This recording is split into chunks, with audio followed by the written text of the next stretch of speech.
que cette démission soit liée au congrès du RHDP. Comme quoi nous comprenons que le président Soro Guillaume démissionne par contrainte.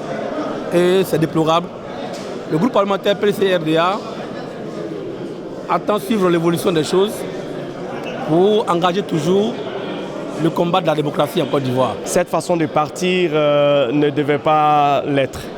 Mais en même temps, à écouter son discours, je pense que c'est quelqu'un de conviction qui n'a pas envie de suivre les émotions ou les désiderata des gens, mais qui a une profonde conviction pour une Côte d'Ivoire rassemblée, une Côte d'Ivoire des valeurs, une Côte d'Ivoire démocratique.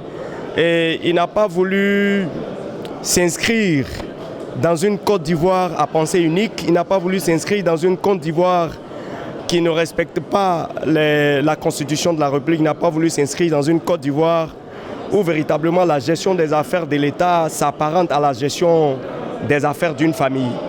Je pense que profondément démocratique, il a pris sa responsabilité et je respecte sa décision.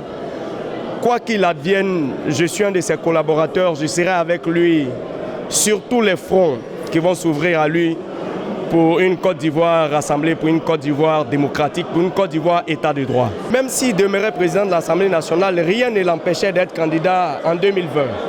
Mais ce qui l'empêchait, c'est qu'il se retrouvait dans une famille où véritablement l'absence du droit se faisait ressentir. Il se retrouvait dans un cercle où véritablement l'état des droits était en train de disparaître. Aujourd'hui, le fait de partir lui donne la latitude d'exprimer tous les sentiments politiques qui viennent à lui, de travailler véritablement pour que la Côte d'Ivoire soit une Côte d'Ivoire démocratique. Voici ses objectifs. Dans une Assemblée nationale, c'est la majorité qui a le perchoir. Dès l'instant que M. Guillaume Soro ne se reconnaît plus dans la majorité, il va de soi qu'il démissionne. Et je dirais que la nation n'est pas en péril. Il ne s'agit pas de sauver la paix. Il s'agit d'être logique avec ce qu'on est et avec ce qu'on dit. Au-delà des émotions que cela peut susciter, j'estime pour ma part qu'une telle décision relève de la satisfaction d'une obligation de cohérence et de conséquence. Lorsqu'on a été proposé à ce poste en qualité de membre du groupe parlementaire RDR majoritaire, et lorsque ce groupe parlementaire qui est affilié à un parti politique RDR, lequel parti décide de se fondre à un super parti, le RHDP, et qu'on estime de façon discrétionnaire que nos convictions nous empêchent de faire partie de ce parti politique, la conséquence et la cohérence voudraient que politiquement, qu'on puisse avoir du recul et démissionner. C'est ce que j'appelle satisfaire donc à une obligation de cohérence et de conséquence.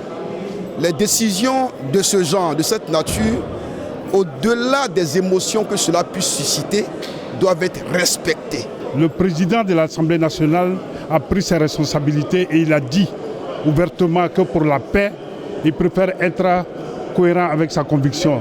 Il n'y a pas mieux que ça et je pense que cette démission, nous avons tous compris, elle est là pour la paix en Côte d'Ivoire. Et le rassemblement des Oufétis appelle à ce que nous soyons dans la paix. Et je pense que le président, notre président vient de le dire, notre ancien président, je pourrais dire, vient de le dire. Et s'il est conséquent avec lui-même qu'il veut pour la paix, il viendra au RHDP et c'est ce que nous souhaitons, nous tous. Il n'est pas un homme qui est accroché au poste.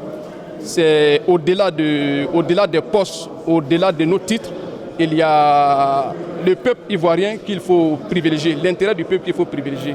Et je pense que l'intérêt du peuple est au-dessus de tout. Donc au-delà de sa vie à la présidence de l'Assemblée nationale, il y aura une meilleure vie.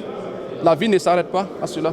À ce jour, ceux que vous pensez être forts ne sont vraiment pas forts.